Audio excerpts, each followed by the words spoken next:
Well, good morning, everyone. Joined by the Foreign Minister and the Health Minister. Today has been another day of hope. Yesterday, 335,420 doses of the COVID-19 vaccine were administered here in Australia. Another record day. Records that give us the hope that the national plan can take us to where we want to be. That means bringing the country together.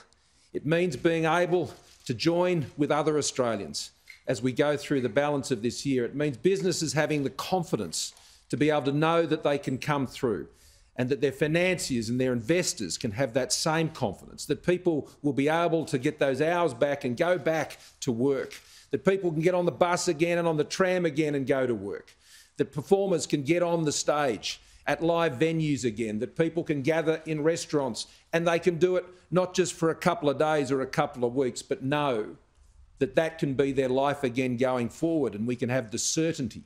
Our national plan is a safe plan. It's the safe plan to ensure that Australia can open up again with confidence.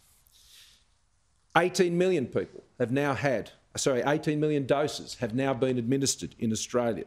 1.9 million in the past week alone. 55% have had their first dose. And we will finish this week with more than a third of Australians having had both doses. And that has increased significantly in the last 2 months. We keep that pace up over the next 2 months, and we're really going to make a big dent in this.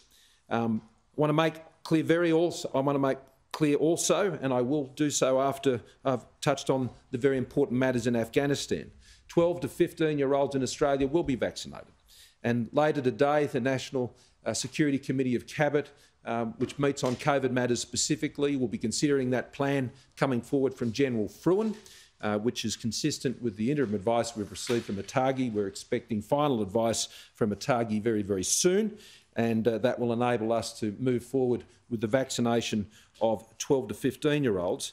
There's 1.2 million across Australia, and you can see that when we can get 1.8 million doses done in just a week, then the task of ensuring that we can also, in parallel, vaccinate 1.2 million 12 to 15-year-olds and achieve the levels that we would need to achieve there is a task that is certainly well within the capability of the vaccination program.